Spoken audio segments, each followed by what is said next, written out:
Fala emergencista, meu nome é Bruno Leite, eu sou médico emergencista e você é muito bem-vindo a mais um Bolos de Emergência.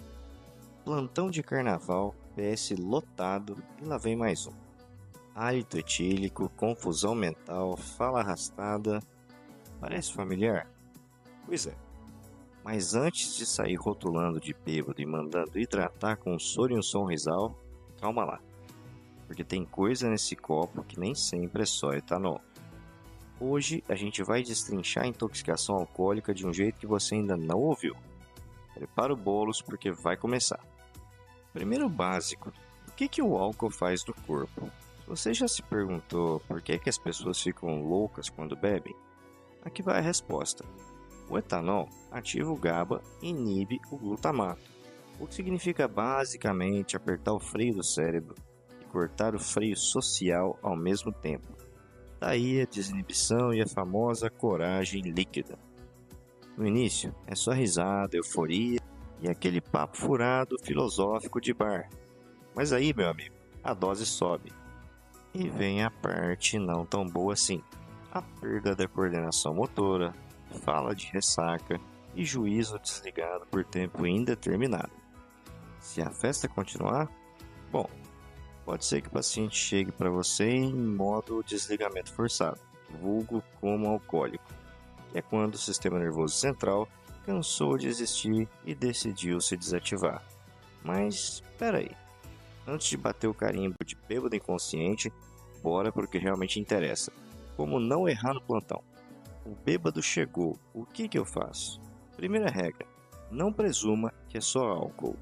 Segunda regra, não presuma que é só álcool. Terceira regra, faça o que tem que fazer.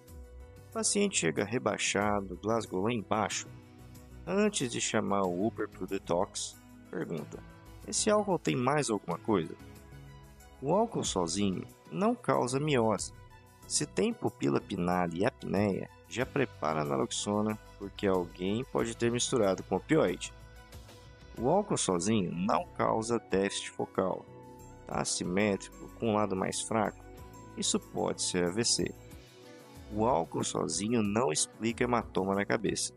Se tem história de queda, confusão persistente ou qualquer sinal neurológico esquisito, passa um trauma craniano na lista dos diagnósticos diferenciais.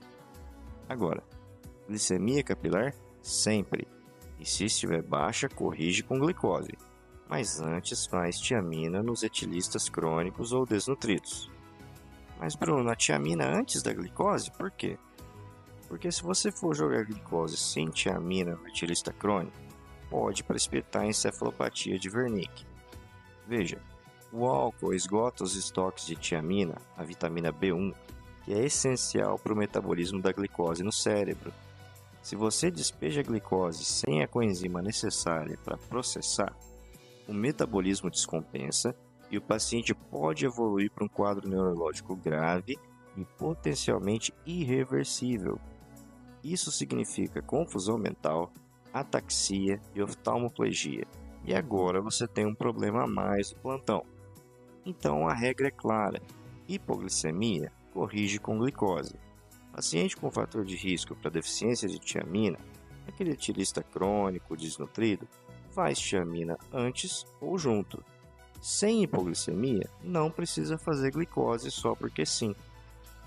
E doutor, faz uma lavagem gástrica nele? Não, meu filho. O etanol já foi absorvido em menos de 30 minutos.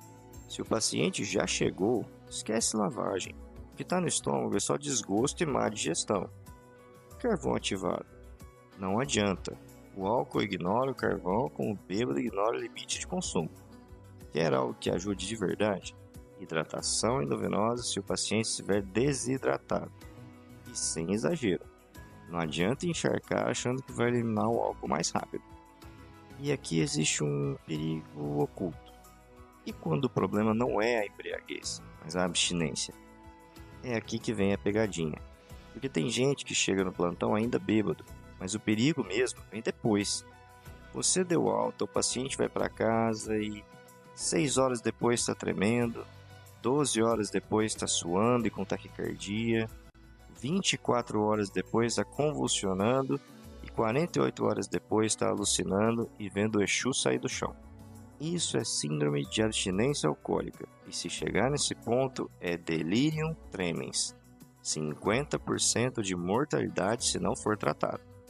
Então, se o cara é etilista crônico e parou de beber do nada, você tem que prever a abstinência e intervir cedo. O que fazer? Benzodiazepínico. O diazepam e o midazolam são alternativas. Nunca use só o haloperidol, porque isso aumenta o risco de convulsão e não resolve o problema real. Reposição de tiamina, magnésio e glicose na ordem certa, claro. Internação se tiver delírio, convulsões ou instabilidade grave. Seja esperto, não trata abstinência na sala vermelha. Se suspeitar que o cara pode evoluir mal, interna antes dele começar a ver doentes no pronto-socorro. Resumindo, não assume que é só álcool. Faça o checklist, pupilas, glicemia, sinais focais e trauma.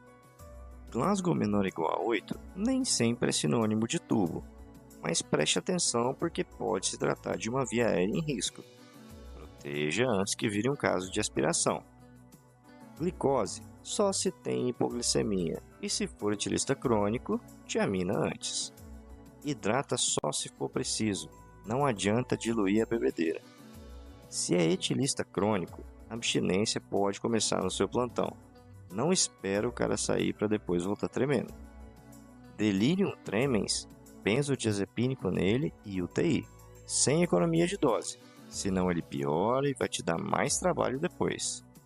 Em conclusão, intoxicação alcoólica no PS não é só hidratar e mandar para casa. Quem sabe olhar direito evita erro e quem trata abstinência cedo evita tragédia. E se depois desse bolos de emergência você ainda achar que intoxicação alcoólica é caso fácil, meu amigo, talvez seja você que precise de um detox. E aqui a gente fica com mais um bolos de emergência, te desejando um excelente plantão de carnaval. E lembre-se, se precisar daquela ajudinha, aqui sempre tem conhecimento bom e conhecimento rápido.